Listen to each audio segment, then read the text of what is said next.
ನಿಮಿಷದ ಒಳಗೆ ನಾನು ಹೇಳಿದ ವಿಷಯವನ್ನು ಮುಗಿಸಿ ನಾನು ಕೊನೆಗೊಳಿಸುತ್ತೇನೆ. ಕಾರಣ ನಮಗೆ ಯಾವಾಗಲೂ ಬಯಾನ್ ಮಾಡಬಹುದು, ನಾವು ಹತ್ತಿರದಲ್ಲೇ ಇದ್ದೀವಿ. ನಮ್ಮ ಸೈಯದ್ ಮೌಲಾನಾ ಸಾಬ್ರವರು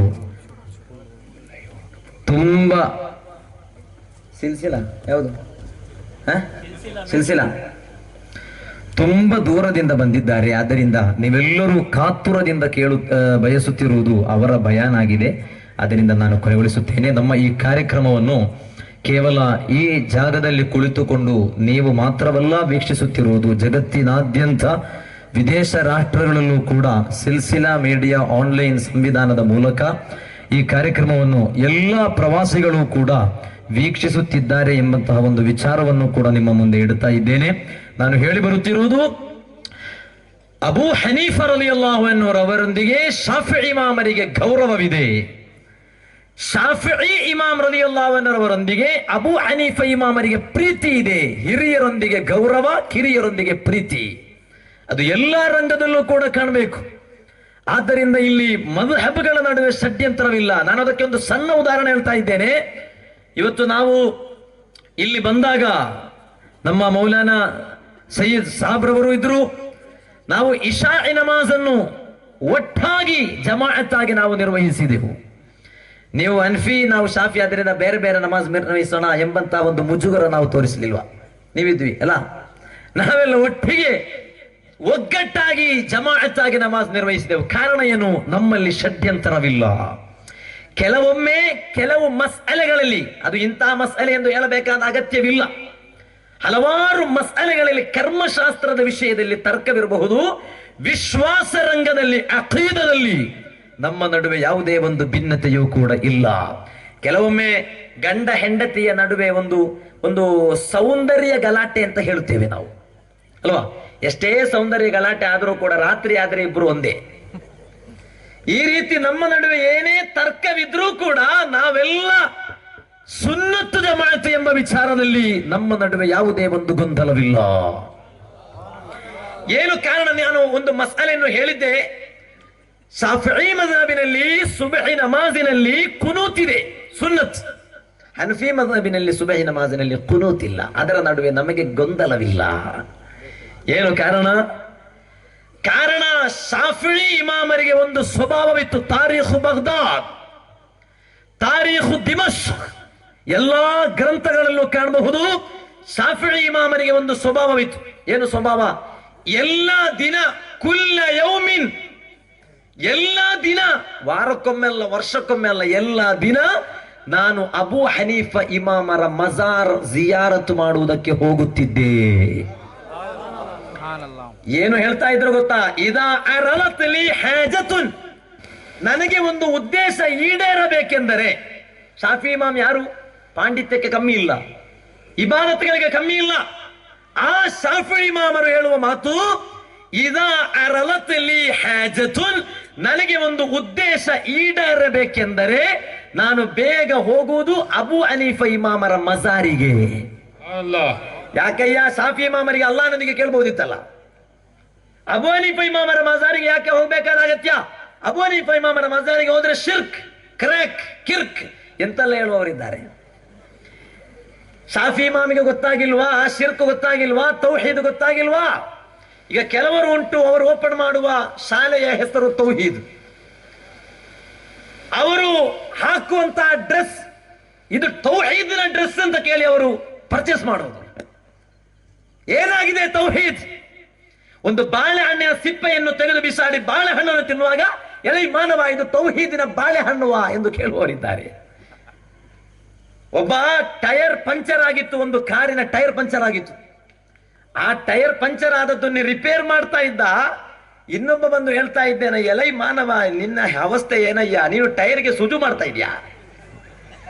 ಇದು ಸುಜೂನಲ್ಲ ಮನುಷ್ಯ. ಟೈರ್ ಪಂಚರ್ ಆದಾಗ ಟೈರ್ ಅನ್ನು ರಿಪೇರ್ ಮಾಡ್ತಾ ಇದ್ದಾನೆ. ರಿಪೇರಿಂಗ್ ಅಂದ್ರೆ ಏನು, ಸುಜೂದ್ ಅಂದ್ರೆ ಏನು, ಇದರ ನಡುವೆ ಡಿಫರೆನ್ಸ್ ಗೊತ್ತಿಲ್ಲದಿದ್ರೆ ಇಸ್ಲಾಮಿನ ಬಗ್ಗೆ ಪ್ರತಿಜ್ಞೆ ಅಥವಾ ಪರಿಜ್ಞಾನ ಗೊತ್ತಿರುವುದಿಲ್ಲ. ಆದ್ದರಿಂದ ಅಬೂ ಹನೀಫ ಇಮಾಮ್ ರಲಿಯಲ್ಲಾಹು ಅನ್ಹು ಅವರ ಮಜಾರಿಗೆ ನಾನು ಎಲ್ಲಾ ದಿನವೂ ಕೂಡ ಹೋಗ್ತಾ ಇದ್ದೆ. ನನಗೆ ಒಂದು ಉದ್ದೇಶ ಈಡೇರಬೇಕಂದ್ರೆ ನಾನು ಏನ್ ಮಾಡ್ತಾ ಇದ್ದೆ ಗೊತ್ತಾ? ಸ್ವಲ್ಪ ಹೊರಗೆ ನಿಂತು ಸೊಲ್ಲ ಇತ್ತು ರಕಾತೈನಿ, 2 ರಕಾತ್ ನಮಾಜ್ ಪಡ್ತಾ ಹೂं. ಹೊರಗೆ ನಿಂತು ನಮಾಜ್ ಯಾರಿಗೆ? ಅಬು ಹನೀಫಾ ಇಮಾಮರಿಗಲ್ಲ. ಕಿಬಲೆ ಯಾವುದು? ಅಬು ಹನೀಫಾ ಇಮಾಮರ ಮಜಾರ್ ಅಲ್ಲ, ಕಿಬಲೆ ಕಾಬಾನೆ. ಆ ಭಾಗಕ್ಕೆ ತಿರುಗಿ ನಿಂತು ವಸಲ್ಲೈತು ರಕಅತೈನ್, 2 ರಕಾತ್ ಐ ವಿಲ್ ಪರ್ಫಾರ್ಮ್ 2 ರಕಾತ್ ರಿಚುವಲ್ ಪ್ರೇಯರ್, 2 ರಕಾತ್ ನಮಾಜನ್ನು ನಾನು ನಿರ್ವಹಿಸುತ್ತೇನೆ. ನಂತರ ವಜಿಅತು ಇಲಾ ഖബರಿಹಿ, ಅಲ್ಲಾಹನ ಬಳಿ ಹೋಗ್ತೇನೆ ಅಂತ ಅಲ್ಲ ಹೇಳೋದು, ಅಬು ಹನೀಫಾ ಇಮಾಮರ ಖಬರ್ನ ಬಳಿ ಹೋಗುತ್ತಿದ್ದೇನೆ. ಅಲ್ಲಿ ನಾನು ಏನು ಮಾಡುತ್ತೇನೆ? ನನ್ನ ಉದ್ದೇಶವನ್ನು, ನನಗೆ ಈಡೇರಬೇಕಾದ ಉದ್ದೇಶವನ್ನು, ಅಬು ಹನೀಫಾ ಇಮಾಮ್ ಜಿಂದಾ ಅಲ್ಲ, ಅವರು ಖಬರ್ನಲ್ಲಿದ್ದಾರೆ. ಅವರ ಖಬರ್ನ ಮುಂದೆ ನನಗೆ ಈಡೇರಿಸಲ್ಪಡಬೇಕಾದ ಉದ್ದೇಶವನ್ನು ನಾನು ಸಮರ್ಪಿಸುತ್ತೇನೆ. ಇಲ್ಲ ತುಕ್ಲೋ, ಇಂದಿನ ತನಕ ಯಾವುದೆಲ್ಲ ಉದ್ದೇಶವನ್ನು ಮುಂದಿಟ್ಟು ನಾನು ಆ ಮಹಾತ್ಮರ ಮಜಾರನ್ನು ಜಿಯಾರತು ಮಾಡಲಿಕ್ಕೆ ಹೋಗಿದ್ದೆ, ಆ ಉದ್ದೇಶ ಈಡೇರದಂತಹ ಚರಿತ್ರೆ ಇಲ್ಲ. ತಾರೀಖು ಬಗ್ದಾದ್, ತಾರೀಖು ದಿಮಸ್ಕ್, ಇಮಾಮ್ ಖತೀಬ್ ಅಲ್ ಬಗ್ದಾದಿ ರಲಿಯಲ್ಲಾಹು ಅನ್ಹು ಅವರು ಚರಿತ್ರೆಯ ಗ್ರಂಥಗಳಲ್ಲಿ ಬರೆದಿಟ್ಟಿದ್ದಾರೆ. ಇದನ್ನು ನಿಷೇಧಿಸಲು ಸಾಧ್ಯವಿಲ್ಲ. ಆದ್ದರಿಂದ ಮಜಾರ್ಗೆ ಹೋಗ್ತಾ ಇದ್ದೇವೆ. ಅಲ್ಲಿ ನೋಡಿ, ಅಬು ಹನೀಫಾ ಇಮಾಮ್, ಶಾಫಿ ಇಮಾಮ್ ಅವರ ನಡುವೆ ಗೊಂದಲವಿಲ್ಲ. ಇಲ್ಲಿ SSF ಇದೆ, SDI ಇದೆ, ಸುನ್ನಿ ಸ್ಟೂಡೆಂಟ್ಸ್ ಫೆಡರೇಷನ್ ಕಾರ್ಯಾಚರಣೆ ನಡೀತಾ ಇದೆ. ಸುನ್ನಿ ದಾವತೆ ಇಸ್ಲಾಮಿ ಇಂದು ಜಗತ್ತಿನಾದ್ಯಂತ ಪವಿತ್ರ ಇಸ್ಲಾಮಿನ ನೈಜವಾದ ಆದರ್ಶ ಸುನ್ನತ್ ಜಮಾಅತನ್ನು ಜಗತ್ತಿನ ಮುಂದೆ ಬಿತ್ತರಿಸುವಂತಹ ಒಂದು ನಾಣಯದ 2 ಮುಖಗಳಿರುವಂತೆ ಒಂದು ಸಂಘಟನೆ ಆಗಿದೆ SSF ಹಾಗೂ SDI ಎಂಬುದು.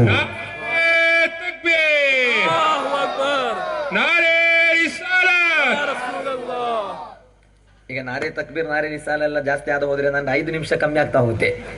ನಾನಾಗ ಬೇಗ ಮುಗಿಸ್ತಾ ಇದ್ದೇನೆ. ನಮ್ಮ ಸೈಯದ್ ಸಾಬ್, ಮೌಲಾನ್ ಸಾಬ್ ರವರು ಭಾಷಣ ಮಾಡ್ತಾರೆ. ಒಂದು ವಿಚಾರವನ್ನು ನಾನು ಕೊನೆಗೊಳಿಸ್ತಾ ಇದ್ದೇನೆ. ವಿದೇಶ ರಾಷ್ಟ್ರದಲ್ಲಿ ನಮ್ಮ ಊರಿನಲ್ಲಿ ಕಾರ್ಯಾಚರಿಸಿರುವ SSFನ ಸಹೋದರ ಸಂಘಟನೆ UAEಯಲ್ಲೂ, ಲಂಡನ್ನಿನಲ್ಲೂ, ಕ್ಲೀನೆಸ್ಟ್ ಕಂಟ್ರಿಯಾದ ಮಲೇಷಿಯಾದಲ್ಲೂ ಮಾತ್ರವಲ್ಲ, ಸೌದಿ ಅರೇಬಿಯಾದಲ್ಲೂ, UAEನಲ್ಲೂ, ಖತ್ತರ್ನಲ್ಲೂ, ಒಮಾನಿನಲ್ಲೂ, ಬಹರೈನಿನಲ್ಲೂ, ಕುವೈತಿನಲ್ಲೂ, ವಿವಿಧ ಕೊಲ್ಲಿ ರಾಷ್ಟ್ರಗಳಲ್ಲೂ ಕೂಡ SSFನ ಸಹೋದರ ಸಂಘಟನೆಯಾದ ಕರ್ನಾಟಕ ಕಲ್ಚರಲ್ ಫೌಂಡೇಶನ್ ಅಥವಾ KCF ಎಂಬುದು ಅತ್ಯಂತ ಉತ್ತಮವಾದ ರೀತಿಯಲ್ಲಿ ಕಾರ್ಯಾಚರಿಸ್ತಾ ಇದೆ. ಅದರೊಂದಿಗೆ ನಮ್ಮ ಊರುಗಳಲ್ಲಿ ಕಾರ್ಯಾಚರಿಸುತ್ತಿರುವಂತಹ SDI, ಸುನ್ನಿ ದಾವತೆ ಇಸ್ಲಾಮಿ, ವಿದೇಶ ರಾಷ್ಟ್ರಗಳಲ್ಲೂ ಕೂಡ ಅತ್ಯಂತ ಆಕರ್ಷಣೀಯವಾದ ರೀತಿಯಲ್ಲಿ ಕಾರ್ಯಾಚರಿಸ್ತಾ ಇದೆ. ಅಲ್ಲಾಹ್ ಅದೆಲ್ಲವನ್ನು ಕಬೂಲ್ ಮಾಡಲಿ. ಒಂದು ದಿನ ಜಿಯಾರತ್ ಮಾಡುವುದಕ್ಕೆ ಹೋದಾಗ ಶಾಫಿ ಇಮಾಮರು ಅಬು ಹನೀಫಾ ಇಮಾಮರ ಮಜಾರ್ನ ಬಳಿ ಹೋಗಿ ತಲುಪಿದ್ದು ಯಾವಾಗ ಹೋಗುತ್ತಾ? ಸುಬಹಿ ಫಜರ್ ನಮಾಜಿನ ಸಮಯದಲ್ಲಿ. ಶಾಫಿ ಇಮಾಮ್ ರಲಿಯಲ್ಲಾಹು ಅನ್ಹು ಅವರು ಅಬು ಹನೀಫಾ ಇಮಾಮರ ಮಜಾರ್ನ ಮುಂದೆ ಸುಬಹಿ ನಮಾಜಿನ ಸಮಯಕ್ಕೆ ತಲುಪಿದರು ಜಿಯಾರತಿಗೆ. ಶಾಫಿ ಇಮಾಮ್ ಏನು ಮಾಡಿದರು? ಅಂದಿನ ಫಜರ್ ನಮಾಜಿನಲ್ಲಿ ಕುನೂತನ್ನು ಪಠಿಸಲಿಲ್ಲ. ಕುನೂತ್ ಸುನ್ನತ್ತಿದೆ ಎಂದು ಫತ್ವಾ ಕೊಟ್ಟಂತಹ ಶಾಫಿ ಇಮಾಮ್ ಯಾಕೆ ಪಠಿಸಲಿಲ್ಲ? ಅಲ್ಲಿ ಸುನ್ನತ್ ಹೋಗಿಬಿಡ್ತಾ? ಇಲ್ಲ. ಇನ್ನೇನು ಕಾರಣ? ನಾನು ಯಾರ ಮುಂದೆ ಇದ್ದೀನಿ? ಅಬು ಹನೀಫಾ ಇಮಾಮರ ಮುಂದೆ. ಅಬು ಹನೀಫಾ ಇಮಾಮರಿಗೆ ಒಂದು ವಾದವಿದೆ, ಅದು ಮಹಾತ್ಮರ ಸ್ವಂತ ಅಭಿಪ್ರಾಯವಲ್ಲ, ಸುನ್ನತ್ಗಳಿಂದ ಕಂಡು ಹಿಡಿದಂತಹ ಒಂದು ವಿಷಯ. ಏನು? ಫಜರ್ ನಮಾಜಿನಲ್ಲಿ ಕುನೂತ್ ಇಲ್ಲ ಎಂದು. ಆದ್ದರಿಂದ ನಾನು ಇಲ್ಲಿ ಕುನೂತನ್ನು ಪಠಿಸಿದರೆ ಅವರೊಂದಿಗಿರುವ ಗೌರವಕ್ಕೆ ಧಕ್ಕೆಯನ್ನುಂಟು ಮಾಡುವ ವಿಚಾರವಾಗುತ್ತದೆ. ಸೋ ಐ ವಿಲ್ ಲೀವ್ ಕುನೂತ್. ನೀವು ನೋಡಬೇಕು, ಅವರಿಗೆ ಪರಸ್ಪರ ಇರುವಂತಹ ಗೌರವ, ಪ್ರೀತಿ. ನಾನು ಕೊನೆಗೊಳಿಸ್ತಾ ಇದ್ದೇನೆ. ಆದ್ದರಿಂದ ಈ ವಿಚಾರಗಳನ್ನು ನಾವು ಮನವರಿಕೆ ಮಾಡಿ ನಮ್ಮ ಅಕೀದವನ್ನು, ನಮ್ಮ ವಿಶ್ವಾಸ ವಿಷಯವನ್ನು ನಾವು ಗಟ್ಟಿ ಮಾಡಬೇಕು. ನಾನು ನನ್ನ ರಕ್ಷಕರೊಂದಿಗೆ ಹೇಳ್ತಾ ಇದ್ದೇನೆ, ನಿಮ್ಮ ಮಕ್ಕಳನ್ನು ಒಂದು ಪಾಠಶಾಲೆಗೆ ಕಳುಹಿಸುವಾಗ ಅದು ಕೇವಲ ಒಬ್ಬ ಮುಸಲ್ಮಾನನ ಪಾಠಶಾಲೆ ಎಂದು ಮಾತ್ರ ನೀವು ಅರ್ಥ ಮಾಡಬಾರದು, ಅದು ಸುನ್ನಿಯ ಪಾಠಶಾಲೆನ ಅಂತ ಅರ್ಥ ಮಾಡಬೇಕು. ಇಂದು ಕೆಲವರು ಮಕ್ಕಳನ್ನು ಕಂಡು ಲಭಿಸುವಂತಹ ಪಾಠಶಾಲೆಗೆ ಕಳಿಸ್ತಾರೆ, ಅದು ನಮ್ಮ ಮುಸಲ್ಮಾನರದ್ದು. ಅವನು ಏನನ್ನು ಕಳಿಸ್ತಾನೆ? ಅವನು ಕಳಿಸ್ತಾನೆ ಅಲ್ಲಾಹನಿಗೆ 2 ಕೈಗಳಿವೆ. ಬರೆದಿಟ್ಟಿದ್ದು ನಮ್ಮ ಕೈಯಲ್ಲಿದೆ, ನಮ್ಮ ಫೈಲ್ಗಳಲ್ಲಿವೆ. ಈಗ ಅದಕ್ಕೆ ಅವಕಾಶವಿಲ್ಲ. ಎಲ್ಲವನ್ನು ಇನ್ಶಾ ಅಲ್ಲಾಹ್ ನಮ್ಮ ದೊಡ್ಡ ಹಜರತ್ ರವರು ಅವರು ಹೇಳ್ತಾರೆ ನಿಮ್ಮ ಮುಂದೆ. ಅವರ ಮುಂದೆ ಸಣ್ಣವರಾದ ನಾವು ಹೇಳಿ ಏನು ಪ್ರಯೋಜನವಿಲ್ಲ. ನಾನು ಹೇಳಿ ಬರ್ತಾ ಇರುವುದು, ಅಲ್ಲಾಹನಿಗೆ 2 ಕೈಗಳಿವೆ, ಕಾಲುಗಳಿವೆ. ಕಾಲು ಮಾತ್ರ ಅಲ್ಲ, ಕೆಲವು ಕಾರುಗಳಿಗೆ ಒಂದು 4 ವೀಲ್ ಅಂತ ಒಂದಿದೆ. ನಮ್ಮ ಫಾರ್ಚುನರ್ ಕಾರ್ಗೆಲ್ಲ ಇತ್ತು 4 ವೀಲ್ ಎಂಬಂತೆ 2 ಕಾಲುಗಳ ಮಧ್ಯೆ ಇನ್ನೊಂದು ಕಾಲು ಕೂಡ, ಒಂದು ಸ್ಮಾಲ್ ಕಾಲು ಕೂಡ ಇದೆ. ಯಾಕೆ? ಅಲ್ಲಾನು ಬೀಚ್ಗೆ ಬರ್ತಾನ.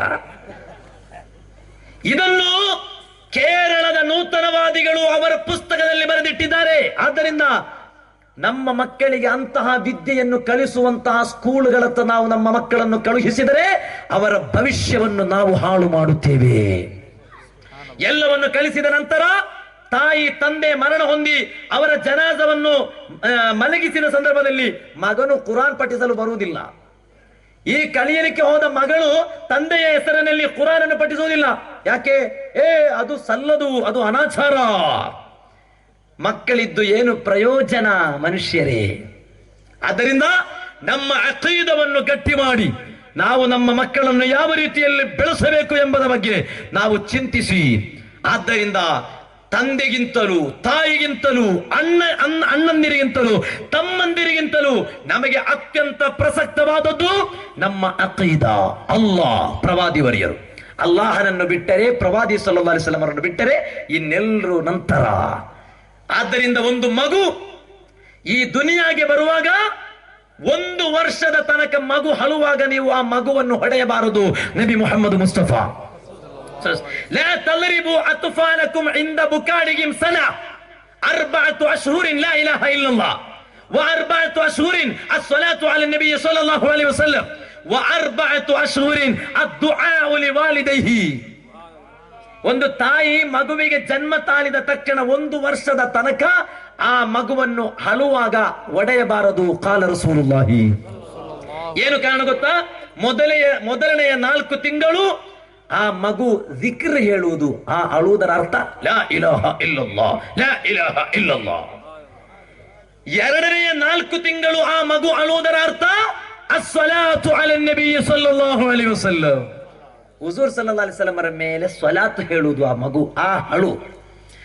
3ನೆಯ 4 ತಿಂಗಳಲ್ಲಿ ಆ ಮಗು ಅಳುವುದರ ಅರ್ಥ ಅದ್ದುಆ ಲಿವಾಲಿದೈಹಿ, ತನ್ನ ತಂದೆ ತಾಯಿಗೆ ಕಣ್ಣೀರನ್ನು ಸುರಿಸಿ ಪ್ರಾರ್ಥನೆ ಮಾಡುವುದು. ಆದ್ದರಿಂದ ಮೊದಲನೆಯ 4 ತಿಂಗಳು ನೀವು ಹೊಡೆದರೆ ಲಾ ಇಲಾಹ ಇಲ್ಲಲ್ಲಾಹ್ ಎಂದು ಹೇಳಿದ ಕಾರಣ ಹೊಡೆದಂತೆ. 2ನೆಯ 4 ತಿಂಗಳು ನೀವು ಹೊಡೆದರೆ ಹುಜೂರ್ ಸಲ್ಲಲ್ಲಾಹು ಅಲೈಹಿ ವಸಲ್ಲಂ ಮೇಲೆ ದುರೂದ್ ಶರೀಫ್ ಹೇಳಿದ ಕಾರಣ ನೀವು ಹೊಡೆದಂತೆ. 3ನೆಯ 4 ತಿಂಗಳಲ್ಲಿ ನೀವು ಹೊಡೆದರೆ ಮಾ ಬಾಪ್, ತಂದೆ ತಾಯಿಗೆ ದುಆ ಮಾಡಿದ ಕಾರಣ ನೀವು ಹೊಡೆದಿರಿ. ಆದ್ದರಿಂದ ಡೋಂಟ್ ಬೀಟ್, ಹೊಡೆಯಬಾರದು 1 ವರ್ಷದ ತನಕ ಅಂತ ನಬಿ ಮುಹಮ್ಮದ್ ಮುಸ್ತಫಾ. ಆದ್ದರಿಂದ ಒಂದು ಮಗು ದಿಕ್ರು ಹೇಳಿ ಹೊರಬರುತ್ತೆ, ಒಂದು ಮಗು ಸ್ವಲಾತ್ ಹೇಳಿ ಹೊರಬರುತ್ತೆ, ಒಂದು ಮಗು ತಂದೆ ತಾಯಿಯೊಂದಿಗೆ ಪ್ರೀತಿಯನ್ನು ತೋರಿಸಿ ಹೊರಬರುತ್ತೆ. ಆ ಮಗು ಯಾವ ರೀತಿಯಲ್ಲಿ ನಂತರ ದಾರಿ ತಪ್ಪಿ ಹೋಯಿತು? ಇದಕ್ಕೆ ಕಾರಣ ತಂದೆ ತಾಯಂದಿರು ಇಲ್ವಾ? ಒಂದು ಮಗು ತಾಯಿಯ ಹೊಟ್ಟೆಯಿಂದ ಹೊರಬರುವುದು ಹೇಗೆ? ನುಜಹತುಲ್ ಮಜಾಲಿಸ್ ವ ಮುಂತಖಬ್ ನಫಾಯಿಸ್ ಎಂಬ ಗ್ರಂಥದಲ್ಲಿ ಕಾಣಬಹುದು. ಒಂದು ಮಗು ತಾಯಿಯ ಹೊಟ್ಟೆಯಿಂದ ಗರ್ಭಿಣಿಯಾದ ಸಂದರ್ಭದಲ್ಲಿ 2 ಮಲಕ್ಗಳು ತಾಯಿಯ ಬಲಭಾಗದಲ್ಲೂ ಬರ್ತಾರೆ, ಎಡಭಾಗದಲ್ಲೂ ಬರ್ತಾರೆ. 2 ಮಲಕ್, ಒಂದು ಬಲಭಾಗದಲ್ಲಿ, ಇನ್ನೊಂದು ಎಡಭಾಗದಲ್ಲಿ. ಮಲಕ್ ಅಂತ ಹೇಳಿದ್ರೆ ಗೊತ್ತಾಯ್ತಾ? ಏಂಜಲ್, ಫರಿಷ್ಠೆ, ಈಗ ಗೊತ್ತಾಯ್ತಲ್ಲ. ಬಲಭಾಗದಲ್ಲಿ 2. ಈ ಮಗು ಹೊರ ಬರುವುದಿಲ್ಲ. ಬಲಭಾಗದ ಮಲಕ್ ಎಡಭಾಗಕ್ಕೆ ಸೆಳೆಯುತ್ತಾರೆ, ಎಡಭಾಗದಲ್ಲಿರುವ ಮಲಕ್ ಫರಿಷ್ಠೆ ಬಲಭಾಗಕ್ಕೆ ಎಳೆಯುತ್ತಾರೆ. ಆದರೂ ಕೂಡ ಮಗು ಬರುವುದಿಲ್ಲ. ಈ ಮಲಕ್ಗಳು ಎಳೆಯುವಾಗ ಫತತವಜ್ಜಉಲ್ ಮರ್ಅತು, ಈ ಗರ್ಭಿಣಿಯಾದ ಹೆಣ್ಣಿಗೆ ನೋವು ಜಾಸ್ತಿ ಆಗುತ್ತೆ. ಆದ್ದರಿಂದ ಡೆಲಿವರಿ ಆಗುವ ಸಂದರ್ಭದಲ್ಲಿ ನೋವು ಆಗುವುದಕ್ಕಿರುವ ಕಾರಣ ಇದು ಅಂತ ಮಹಾತ್ಮರುಗಳಾದ ವಿದ್ವಾಂಸರು ಹೇಳಿದ್ದಾರೆ. ಇದರ ನಂತರ ಏನಾಗುತ್ತೆ? ಮಲಕ್ಗಳಿಗೆ ಹೆದರಿಕೆ ಆಗುತ್ತೆ. ಈ ಹೆಣ್ಣಿನ ಅವತಾರವನ್ನು ನೋಡಿ ಇವರು ಹೇಳುತ್ತಾರೆ, ಯಾ ರಬ್ ಕದ ಅಜಜ್ನಾ ಅನ್ ಇಖ್ರಾಜಿಹಿ, ಈ ಮಗುವನ್ನು ಹೊರತರುವುದಕ್ಕೆ ನಮ್ಮಿಂದ ಆಗ್ತಾ ಇಲ್ಲ. ಕಾರಣ ಮಲಕ್ಕಾಗ್ಲಿ, ಜಿನ್ನಾಗ್ಲಿ, ನಬಿಯಾಗ್ಲಿ, ವಲಿಯಾಗ್ಲಿ ಅವರಿಗೆ ಶಕ್ತಿ ಸಾಮರ್ಥ್ಯ ಇರುವುದು ಅಲ್ಲಾಹನು ಅವರಿಗೆ ಪವರ್ ಕೊಟ್ರೆ ಮಾತ್ರ. ಅಲ್ಲಾಹನು ಪವರ್ ಕೊಡದಿದ್ದರೆ ಯಾರಿಗೂ ಕೂಡ ಶಕ್ತಿ ಸಾಮರ್ಥ್ಯ ಇಲ್ಲ. ಈ ಮಲಕ್ಗಳು ಹೇಳುವಾಗ ಅಲ್ಲಾಹನು ಹೇಳುತ್ತಾನೆ, ಹಾಗಾದ್ರೆ ನಾನು ಅದನ್ನು ನೋಡುತ್ತೇನೆ. ಈ ಅಲ್ಲಾಹನು ಈ ತಾಯಿಯ ಹೊಟ್ಟೆಯಲ್ಲಿರುವಂತಹ ಮಗುವನ್ನು ಕರೆಯುತ್ತಾನೆ, ಅಬದಿ, ನನ್ನ ದಾಸ, ಮನ್ ಅನ, ನಾನು ಯಾರು ಅಂತ ನಿನಗೆ ಗೊತ್ತಿದೆಯಾ? ನಾನು ಯಾರು ಅಂತ ಗೊತ್ತಿದೆಯಾ? ಈ ದಾಸ ಹೇಳುತ್ತಾನೆ, ತಾಯಿಯ ಹೊಟ್ಟೆಯಲ್ಲಿರುವಂತಹ ಮಗು ಹೇಳುತ್ತಾನೆ, ಅಂತಲ್ಲಾಹುಲ್ಲದಿ ಲಾ ಇಲಾಹ ಇಲ್ಲ ಅಂತ ನೀನು ಓರ್ವ ಸೃಷ್ಟಿಕರ್ತನಾಗಿದ್ದೀಯಾ, ಲಾ ಇಲಾಹ ಇಲ್ಲ ಅಂತ ಆರಾಧನೆ ಸಮರ್ಪಿಸಲು ನಿನ್ನನ್ನು ಹೊರತುಪಡಿಸಿದರೆ ಅರ್ಹನಾದಂತಹ ಬೇರೆ ಒಂದು ಶಕ್ತಿ ಇಲ್ಲ. ಇದನ್ನು ಕೇಳಿದ ತಕ್ಷಣ ಈ ಹೊಟ್ಟೆಯಲ್ಲಿರುವಂತಹ ಮಗು ವಯಸ್ಜುದು ಸುಜೂದು ಬೀಳುತ್ತೆ ತಾಯಿಯ ಹೊಟ್ಟೆಯ ಒಳಗೆ. ಆ ಸುಜೂದು ಬಿದ್ದು ವಯಖರುಜು ಮಿನ್ ಬತ್ನಿ ಉಮ್ಮಿಹಿ ಅಲಾ ರೈಸಿಹಿ, ಸುಜೂದು ಬೀಳುತ್ತಾ ತಾಯಿಯ ಗುಹಿಯ ಭಾಗದಿಂದ ಹೊರಗೆ ಬರುತ್ತೆ. ಆದ್ದರಿಂದ ಒಂದು ಮಗು ಹೊರಗೆ ಬರುವಾಗ ಕಾಲು ಫಸ್ಟ್ ಬರೋದಾ, ತಲೆ ಫಸ್ಟ್ ಬರೋದಾ? ನೀವೆಲ್ಲ ನೋಡಿದ್ದೀರಾ? ಅಲ್ಲನ್ನು ಕಾಪಾಡ್ಲಿ. ಆದ್ರೆ ನಮ್ಗೆಲ್ರಿಗೂ ಗೊತ್ತಿರುವ ವಿಚಾರ ಅಲ್ವಾ, ನಮ್ಗೆಲ್ರಿಗೂ ಗೊತ್ತಿರುವ ವಿಚಾರ, ತಲೆ ಹೊರ ಬರುತ್ತೆ. ಏನು ಕಾರಣ? ಒಂದು ಮಗು ಹೊರ ಬರುವಾಗ ಅಲ್ಲಾಹನಿಗೆ ಸುಜೂದನ್ನು ಸಮರ್ಪಿಸಿ ಹೊರ ಬರುತ್ತೆ. ನುಜುಹತುಲ್ ಮಜಾಲಿಸ್ ವ ಮುಂತಖಬುನ್ ನಫಾಯಿಸ್. ನಾ ಕೇಳ್ತಾ ಇದ್ದೇನೆ, ಈ ಮಗು ಕೆಟ್ಟದಾದದ್ದು ಯಾವಾಗ? ನಂತರ ಸುಜೂದ್ ಬಿದ್ದು ತಾಯಿಯ ಹೊಟ್ಟೆಯಿಂದ ಹೊರಬರುವಂತಹ ಮಗು, ಈ ಮಗು ಕೆಟ್ಟದಾದದ್ದು ಯಾವಾಗ? ಆದ್ದರಿಂದ ರಕ್ಷಕರೇ, ತಂದೆ ತಾಯಂದಿರೇ, ನಮ್ಮ ಮಕ್ಕಳ ಎಲ್ಲ ಅರ್ಥದಲ್ಲಿರುವ ಭವಿಷ್ಯ ಅದು ತಂದೆ ತಾಯಂದಿರ ಕೈಯಲ್ಲಿದೆ. ಒಂದು ವೇಳೆ ಆ ಜವಾಬ್ದಾರಿಯನ್ನು ಅರ್ಥಪೂರ್ಣವಾದ ರೀತಿಯಲ್ಲಿ ನಾವು ನಿರ್ವಹಣೆ ಮಾಡಲಿಲ್ಲದಿದ್ದರೆ ಜಗದ್ರಕ್ಷಕನಾದ ಸೃಷ್ಟಿಕರ್ತನಾದ ಅಲ್ಲಾಹನ ಕೋರ್ಟಿನಲ್ಲಿ ನಾವು ಬೆರಳನ್ನು ಕಡಿಯಬೇಕಾದ ಅವಶ್ಯ ಬರುತ್ತದೆ. ಅಲ್ಲಾಹನು ಕಾಪಾಡಲಿ ಎಂದು ಮಾತ್ರ ಈ ಸಂದರ್ಭದಲ್ಲಿ ಹೇಳುತ್ತಾ ನಮ್ಮ ಅಕೀದವನ್ನು ಗಟ್ಟಿ ಮಾಡಬೇಕು ಎಂದು ನಿಮ್ಮೆಲ್ಲರೊಂದಿಗೆ ಹೇಳುತ್ತಾ, ಇನ್ಶಾ ಅಲ್ಲಾ ಸಮಯವು ಅವಕಾಶವು ಇನ್ನೊಂದು ಟೈಮಿನಲ್ಲಿ ಸಿಕ್ಕಿದರೆ ನಮಗೆ ಸಂಪೂರ್ಣವಾಗಿ ಸ್ಥೂಲವಾಗಿ ಭಾಷಣವನ್ನು ಮಾಡಬಹುದು ಎಂದು ಮಾತನ್ನು ಹೇಳುತ್ತಾ, ಇನ್ಶಾ ಅಲ್ಲಾ ನಮ್ಮ ಗೌರವಾನ್ವಿತ ಮಲೇಂಗಾವಿನಿಂದ ಬರುತ್ತಾ ಇದ್ದಾರೆ. ನನಗೆ ಅವರ ಬಗ್ಗೆ ಈಗ ಪರಿಚಯವಾದುದಲ್ಲ, ನಮಗೆಲ್ಲರಿಗೂ ಗೊತ್ತು. ಅವರ ಭಾಷಣವನ್ನು, ಬಯಾನನ್ನು ಕರ್ನಾಟಕದ ಗುಂಬಜ್ ನಗರವಾದ ಗುಲ್ಬರ್ಗದಲ್ಲಿ ಹಜರತ್ ಬಂದೇ ನವಾಜ್ ರಹಮತುಲ್ಲಾಹಿ ಅಲಿಗಿರವರು ಮಹಾನುಭಾವರ ಅನುಗ್ರಹೀತರಿಂದ ಪುನೀತಗೊಂಡಂತಹ ಗುಂಬಜ್ ನಗರವಾದ ಗುಲ್ಬರ್ಗದಲ್ಲಿ ನಮ್ಮೆಲ್ಲರ ಆಧ್ಯಾತ್ಮಿಕ ಭಾರತ ಮುಸ್ಲಿಂ ಜನಕೋಟಿಗಳ ಆಧ್ಯಾತ್ಮಿಕ ದೈಶನಿಕ ಮಹಾನಾಯಕ, ಅಖಿಲ ಭಾರತ ಸುನ್ನಿ ಉಲಮಾ ಒಕ್ಕೂಟದ ಮಹಾನ್ ಪ್ರಧಾನ ಕಾರ್ಯದರ್ಶಿ, ಸುನ್ನಿ ನವ ಜಾಗೃತಿಯ ಹರಿಕಾರ, ನಮ್ಮೆಲ್ಲರ ಹಿರಿಯ ಗುರುವರಿಯರಾಗಿರುವಂತಹ ಶೇಖುನಾ ಶೇಖುಜ್ಜಮಾನ್, ಇತಿಹಾಸದ ಸಮುತ್ತಾರಕವಾಗಿರುವಂತಹ ಸುಲ್ತಾನುಲ್ ಉಲಮಾ ಶೇಖುನಾ ಕಾಂತಪುರಂ ಎಪಿ ಉಸ್ತಾದ್, ನೀವೆಲ್ಲರೂ ಶೇಖ್ ಸಾಬ್ ಎಂದು ಬಹಳ ಗೌರವದಿಂದ ಕರೆಯುವಂತಹ ಎಪಿ ಉಸ್ತಾದರ ಇತಿಹಾಸ ಪ್ರಸಿದ್ಧವಾದಂತಹ ಕರ್ನಾಟಕ ಯಾತ್ರೆಯು ಗುಂಬಜ್ ನಗರವಾದ ಗುಲ್ಬರ್ಗದಿಂದ ಪ್ರಾರಂಭಗೊಂಡಾಗ ಆ ಗುಲ್ಬರ್ಗದಲ್ಲಿ ನಡೆದಂತಹ ಇನಾಗ್ಯುರೇಷನ್ ಕಾರ್ಯಕ್ರಮದಲ್ಲಿ ಬಯಾನ್ ಮಾಡಿದಂತಹ ಓರ್ವ ದೊಡ್ಡ ಹಜರತ್ ಆಗಿದ್ದಾರೆ ಇಲ್ಲಿ ಕುಳಿತುಕೊಂಡಿರುವುದು. ನೀವು ಚಿಂತಿಸಬೇಕು, ಇತಿಹಾಸ ಪ್ರಸಿದ್ಧವಾದ ಕರ್ನಾಟಕ ಯಾತ್ರೆ, ಇಂದಿನ ತನಕ ಅಂತ ಒಂದು ಯಾತ್ರೆಯನ್ನು ಯಾವುದೇ ಒಂದು ಧಾರ್ಮಿಕ ಮುಖಂಡರಾಗಲಿ, ರಾಜಕೀಯ ಮುಖಂಡರಾಗಲಿ, ಶೈಕ್ಷಣಿಕ ಮುಖಂಡರಾಗಲಿ ಅಂತಹ ಒಂದು ಯಾತ್ರೆಯನ್ನು ಕಂಡಕ್ಟ್ ಮಾಡಲಿಲ್ಲ ಎಂದು ಹೇಳಿದ್ದು ನೌಫಲ್ ಸಕಾಫಿ ಅಲ್ಲ, ಮಲ್ಲಿಕಾರ್ಜುನ ಖರ್ಗೆ. ಆ ಇನಾಗ್ಯುರೇಷನ್ ಕಾರ್ಯಕ್ರಮ ಮಲ್ಲಿಕಾರ್ಜುನ ಖರ್ಗೆ ಸ್ವಾಮಿ ವಲಿಯಾದ್ರಿಂದಲ್ಲ ಹೇಳ್ತಾ ಇರೋದು, ಒಬ್ಬ ರಾಜಕೀಯ ಮುಖಂಡ ಕೂಡ. ಆದ್ರಿಂದ ಮಲ್ಲಿಕಾರ್ಜುನ ಖರ್ಗೆ ಹೆಸರನ್ನು ಕೇಳುವಾಗ ರಲಿಯಲ್ಲ ಅವನಂತ ಯಾರು ಹೇಳುವ ಅಗತ್ಯ ಇಲ್ಲ. ಅವರೊಬ್ಬ ರಾಜಕೀಯ ಮುಖಂಡನಾಗಿಯೂ ಕೂಡ ಅವರದನ್ನು ಹೇಳಿದ್ರು. ಅಂತ ಕರ್ನಾಟಕ ಯಾತ್ರೆಯ ಇನಾಗ್ಯುರೇಷನ್ ಕಾರ್ಯಕ್ರಮದಲ್ಲಿ ನಮ್ಮ ಮಲೇಂಗಾವಿನಿಂದ ಬಂದಂತಹ ದೊಡ್ಡ ಹಜರತ್ ರವರು ಬಯಾನ್ ಮಾಡುವಂತಹ ಒಂದು ಅವಕಾಶ ಸಿಕ್ಕಿತ್ತಂದ್ರೆ ಅವರ ಪಾಂಡಿತ್ಯ, ಅವರ ಭಾಷಣದ ವೈಭವ ಎಷ್ಟು ಇದೆ ಎಂಬುದನ್ನು ನಾವೆಲ್ಲರೂ ಮನವರಿಕೆ ಮಾಡಬೇಕು. ಅವರ ಭಾಷಣ ಕೇಳಲು ನನಗೆ ನಿಮಗಿಂತಲೂ ತುಂಬಾ ಕಾತುರವಿದೆ. ಬೆಳಗ್ಗೆ 9 ಗಂಟೆಯಲ್ಲಿ ನನ್ನ ಚಿಕ್ಕಮಗಳೂರು ಜಿಲ್ಲೆಯಲ್ಲಿ SSF ನ ಅಧಿಕೃತವಾದ ಮೀಟಿಂಗ್ ಇರುವ ಕಾರಣ ನಾನು ಹೋಗಲೇಬೇಕಾದ ಅಗತ್ಯ ಇರುವುದರಿಂದ ನಿಮ್ಮೆಲ್ಲರ ಪರ್ಮಿಷನ್ ನೊಂದಿಗೆ ನಾನು ಹೋಳುತ್ತೇನೆ. ಅವರ ಬಯಾನನ್ನು ನಾನು ಕಾರ್ನಲ್ಲಿ ಹೋಗುವಾಗ ಸಿಲ್ಸಿಲಾ ಮೀಡಿಯಾದಲ್ಲಿ ಆನ್ಲೈನ್ ನಲ್ಲಿ ನೋಡ್ತಾ ಹೋಗುತ್ತೇನೆ ಎಂಬ ಸಂತೋಷದ ಸುದ್ದಿಯನ್ನು ಕೂಡ ನಿಮ್ಮೊಂದಿಗೆ ಹೇಳುತ್ತಾ, ನೀವೆಲ್ಲರೂ ಕೂಡ ನನಗೆ ಬೇಕಾಗಿ ಪ್ರಾರ್ಥನೆ ಮಾಡಬೇಕು ಎಂದು ಹೇಳುತ್ತಾ, ದುಆ ವಸಿಯತ್ತು ಮಾಡುತ್ತಾ ನನ್ನ ಭಾಷಣಕ್ಕೆ ನಾನು ಕಡಿವಾಣ ಹಾಕುತ್ತೇನೆ. ಈ ಕಾರ್ಯಕ್ರಮಕ್ಕೆ ನನ್ನನ್ನು ಆಹ್ವಾನ ಮಾಡಿದಂತಹ ನಮ್ಮ ಸುಬ್ಹಾನಲ್ಲಾಹ್ ಅವರ ಹೆಸರನ್ನು ಕೇಳುವಾಗ ಅಲ್ಹಮ್ದುಲಿಲ್ಲಾ, ಅಲ್ಲಾಹು ಅಕ್ಬರ್ ಅಂತಾನೆ ಹೇಳ್ತಾನೆ ಇರಬೇಕು ಅಂತಾಗುತ್ತೆ.